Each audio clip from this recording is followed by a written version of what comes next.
Bonjour à tous, aujourd'hui on va parler d'affûtage et je voulais partager avec vous la meilleure manière, selon moi, d'entretenir un couteau au quotidien. Donc on va vraiment parler ici d'affûtage et pas d'aiguisage, dans le sens où l'affûtage, c'est l'idée d'entretenir régulièrement son couteau pour qu'il garde son tranchant. Donc on va vraiment venir redresser le fil de la lame, qui à l'utilisation, si on regarde avec un microscope, va légèrement se tordre par endroits, ce qui fait que le couteau va moins couper. Donc l'affûtage, ça va vraiment venir redresser ce fil de lame. L'aiguisage, il y a une notion vraiment de recréer un tranchant et d'enlever de la matière. Donc ça va vraiment plutôt intervenir quand votre lame sera émoussée et qu'il faudra vraiment recréer un tranchant, limite reprendre les moutures, là il va falloir aiguiser. L'affûtage, il faut garder en tête qu'on ne va pas vraiment venir enlever de la matière, c'est vraiment redresser le fil de la lame.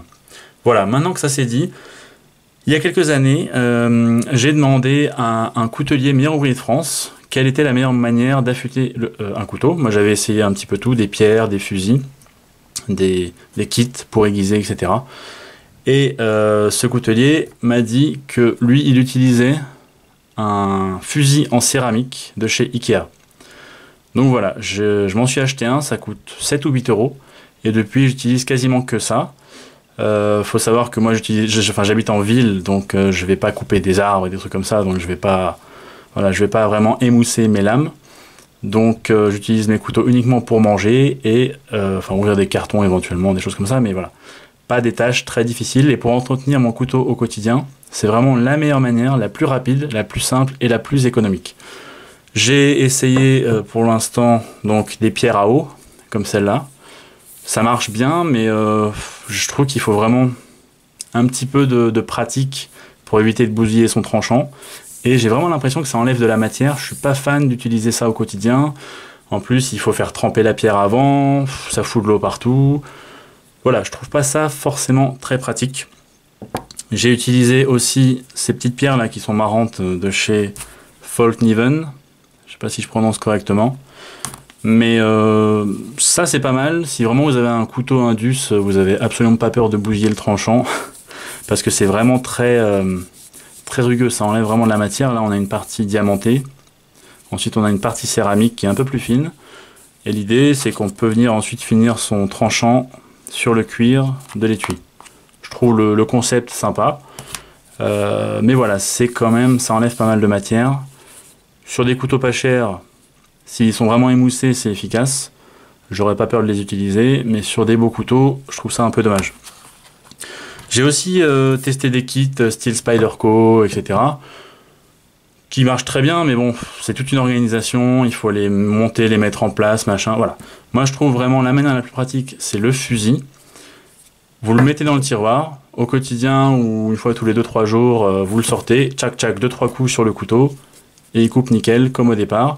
L'idée, c'est vraiment de faire ça régulièrement. N'attendez pas que votre tranchant soit complètement défoncé pour venir l'entretenir, sinon vous allez galérer à le récupérer, et là, il vous faudra sans doute une pierre pour récupérer le tranchant.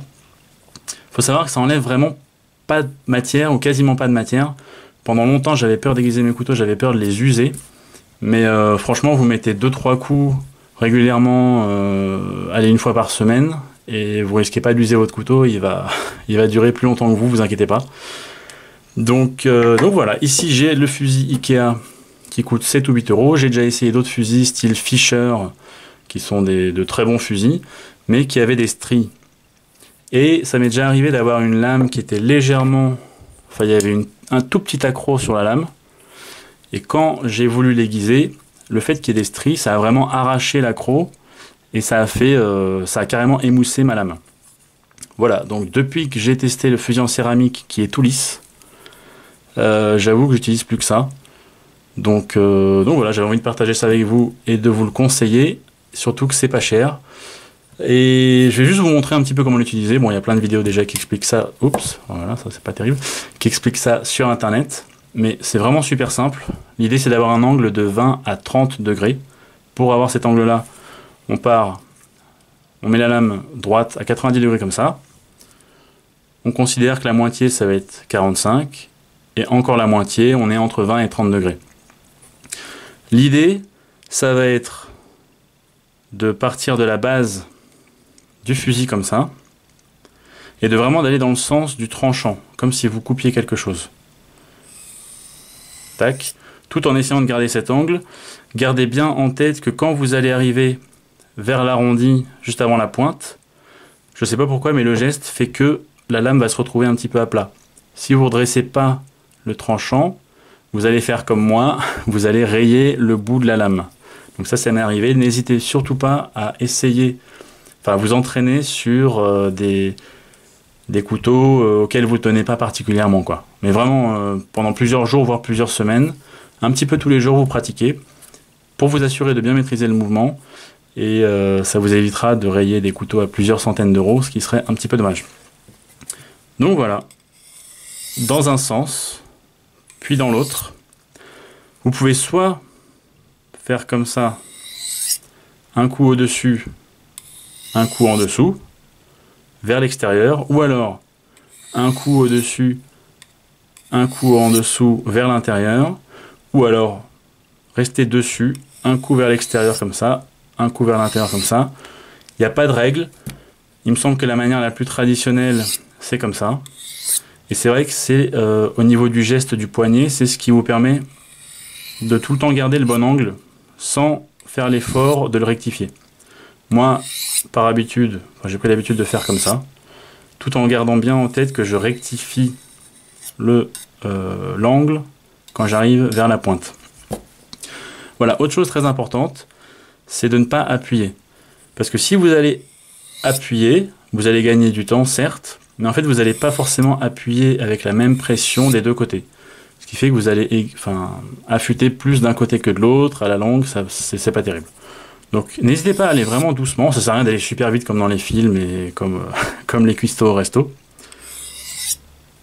Si vous allez doucement, ça fait exactement la même chose.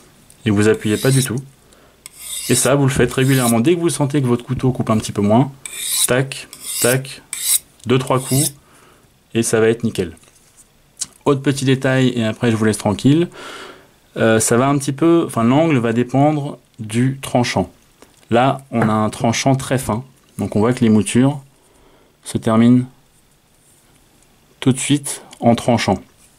Si on prend un autre couteau comme celui-là, on voit qu'il y a une émouture et puis le tranchant est assez épais là.